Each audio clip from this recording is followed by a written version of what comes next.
sini saya akan menjelaskan mengenai jarak bimbingan dan konseling.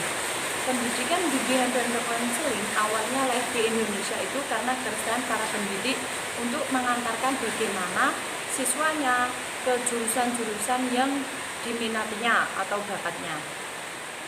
Nah, oleh sebab itu, pada tahun 1960 diadakanlah konferensi di FKIP. FKIP itu adalah Fakultas Keguruan dan Ilmu Pendidikan, di mana tempatnya di Kota Malang. Nah, untuk membantu menyelesaikan permasalahan tersebut, salah satu dari hasil konferensi tersebut yaitu memasukkannya bimbingan dan konseling di dalam pendidikan Indonesia. Pada langkah berikutnya, di tahun 1964 didirikanlah jurusan bimbingan dan penyuluhan di beberapa IKIP. Dulunya FKIP, terus namanya dirubah menjadi IKIP, di antaranya di IKIP Malang, di IKIP Bandung, dan di IKIP-IKIP lainnya. Selanjutnya yaitu konsep bimbingan. Konsep bimbingan itu adalah proses pemberian bantuan yang dilakukan oleh orang ahli atau oleh konselor kepada seorang atau beberapa orang, baik individu, baik anak-anak, remaja maupun orang dewasa, agar yang dibimbing itu dapat mengembangkan kemampuan dirinya sendiri. Terus selanjutnya yaitu konsep konseling. Konsep konseling itu proses pemberian bantuan yang dilakukan secara tatap muka oleh konselor kepada klien tersebut atau orang yang mempunyai masalah tersebut, yang akan membantu menyelesaikan masalah yang dihadapi klien tersebut, agar klien tersebut itu memiliki dan bisa mengambil tanggung jawab terhadap masalah yang dihadapinya. Selanjutnya, hubungan bimbingan dan konseling. Apa sih hubungan bimbingan dan konseling? Nah, bimbingan dan konseling itu adalah bagian yang tidak dapat dipisahkan, saling melengkapi, saling menutupi, dan saling mengisi satu sama lain. Nah, intinya bimbingan dan konseling itu adalah sebuah kegiatan dalam rangka memberikan layanan kepada orang yang memerlukannya. Perbedaan konseling dan psikoterapi.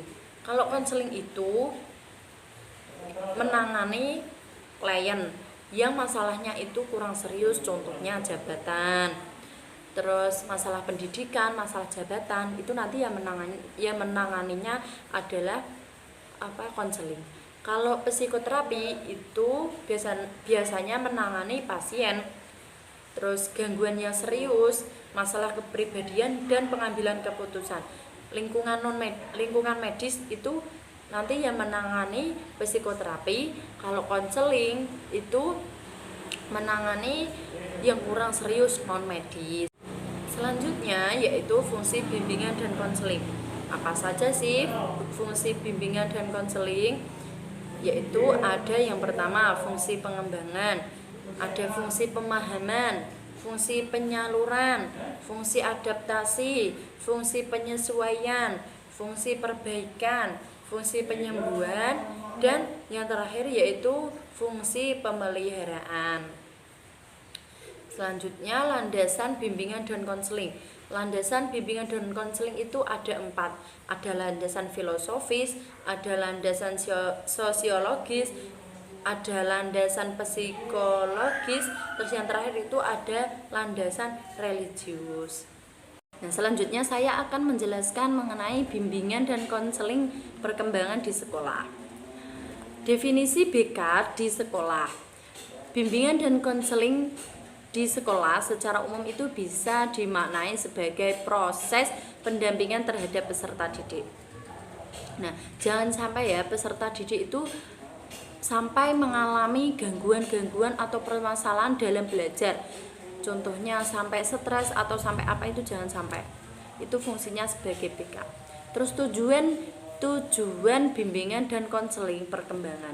Tujuannya itu untuk apa? Untuk membantu siswa mengembangkan kemampuan-kemampuan yang dimiliki agar lebih maju. Jadi seorang guru BK di sekolah itu bukan hanya mengatasi masalah-masalah, tapi juga bisa membantu mengembangkan bakat-bakat siswa.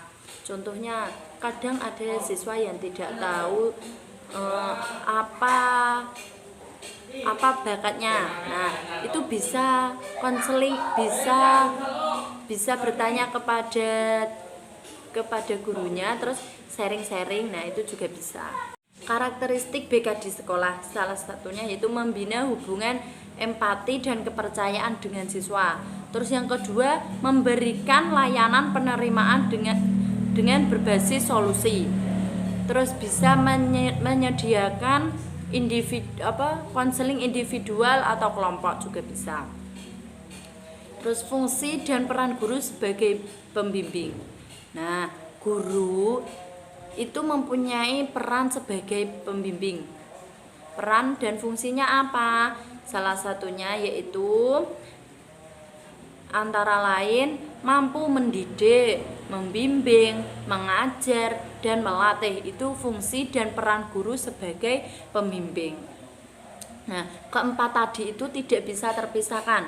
Guru hanya mendidik, tidak bisa. Guru hanya membimbing juga tidak bisa. Jadi keempatnya itu sudah melekat.